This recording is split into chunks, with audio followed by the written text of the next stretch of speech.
Okutambula kulaba okudda ku nnyumya nange kandikuviire ku ntono anti nange nina ge nakunoonyereza olunaku olwaleero.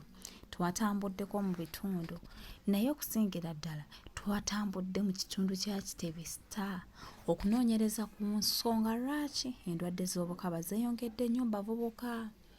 Ensonga zino twayogeddeko n'abavubuka ab'enjawulo ne batutegeeza bwe bati. Tebagala kwambala protector kusegi kati kireetera endwadde z'obukaba nga nnyingi. N'ekirala abazadde tebagala kuwa abaana abawala bye beetaaga. Kyova olaba ekyo nakyo kibaleetera endwadde ey'obukaba kuba mwana omulenzi waba tayambadde asobola okusiiga omwana ow'obuwala. Abaana abawala beetunda nnyo ensangi zino, beetundira ddala ne bafuna obulwadde bw'obukaba bungi. Ensonga ezireetedde endwadde z'obukaba mu bavubuka, abawala kwe kwagala ebyamangu.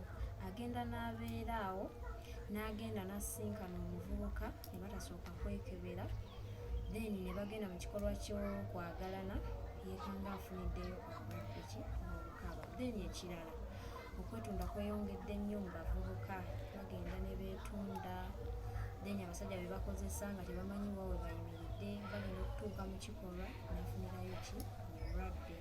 Then ekirala abazadde obutawa baana baabwe bimala, agenda n'abeerawo ng'alina bye yeetaaga n'abisaba muzadde we, then n'abimumma ng'alina naye kubinoonyeza muki mu bavubuka. Agenda okudda eyo ng'asinkana omuvubuka tebasoose kwekebeza, agenda okugira ng'akukakana ng'afunye ki obulwadde bw'obukaba. Ekirala abawala baagala nnyo okwagala abasajja abasukka mu omu.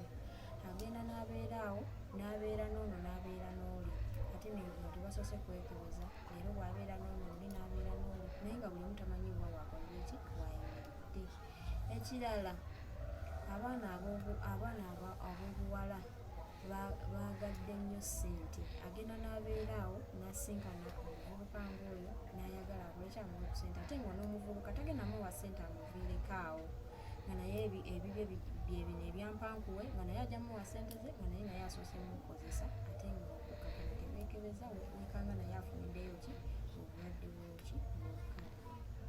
Kakati nno gwe atuwuliriza era atulaba obadde okimanyi nti ne mu bifo gye tugenda okweyambira gamba nga kaabuyonjo, ebinaabiro oba ebiyigo naye tusobola okusangayo endwadde z'obukaba. Tulokalire, wuliriza bulungi, otegeere, oyige. N'ekirala mu binaabiro gye bagenda gye bafuka wabayo obulwadde bw'obukaba. Omwana omuwala asobola okugenda ow'omulenzi ng'omulenzi tayambadde n'amuleetera buno obulwadde. Kati kangeze kati nze ngangeza kati ng'obulwadde enziku, kabootongo, kandida, kati omwana omuwala n'abufuna oba omulenzi. Kati kangambe kale ng'omulenzi oba nga tayambadde n'omuwala ng'abadde nabo n'abusiiga omuki omulenzi. Ku nsonga eno yennyini twayogeddeko n'omusawo omukugu n'atutegeeza ebintu eby'enjawulo ebisobola okuviirako endwadde z'obukaba naddala mu bavubuka. I'm called Isabella Chio, a midwife working from Bunamoya Community Health Center. I'm here to talk about STDs. What is STDs? When we say STDs, most people they don't know it. STDs, these are sexually transmitted diseases, and most it's acquired through having unprotected sex with uninfected person. So what are the types of STDs when we talk about them? We have HIV and AIDS, we have syphilis, gonorrhea, there is chlamydia, vaginal trichomoniasis, and the rest. Yeah? There are very many types, but I wish to talk about this one. So how do we get these things? Remember in the introduction I said that these are gotten through unprotected sex, and that is it. But if you have a partner and you guys, your partner is having those STDs, you can prevent them by what?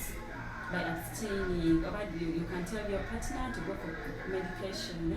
If it's treated, these are diseases that can get fine, except HIV, which is a viral, that one, it stays for life in somebody's body. That one has no medicine. What the medicine they give is just to boost your immunity and to help you live and carry on with life, but it's always in your blood. So our prevention, we talk about, we have abstaining, avoiding unprotected sex with a sick person. We also have you can also seek medical assistance. Maybe if your partner is sick already and then for you're okay, you people first have to go for tests. You check out yourselves. If you're okay, it's okay, you can go for your life sex. But if your partner is having, then meaning you have to treat your partner. Abaagalwa, nalima awagonda atera nannyuka. Nange kambeerekereze, sigaanya akaboozi kabadde kawooma era nga kayigiriza. Naye nange kambeerekereza nti awalungi tewaba wammwe. Nange ago ge mbaleetedde ge nsobodde obbakuŋŋaanyirizaayo, kansuubire nti kagenda kuyamba. Akanyomero kano kagenda kuyamba, kagenda kuwa engeri gy'otambuza obulamu bwo ng'obukuuma bulungi n'okukuuma abalala. Nsigadde Najjuma MAISARAH nga nze muweerezaawo. Musiibe bulungi, mweraba.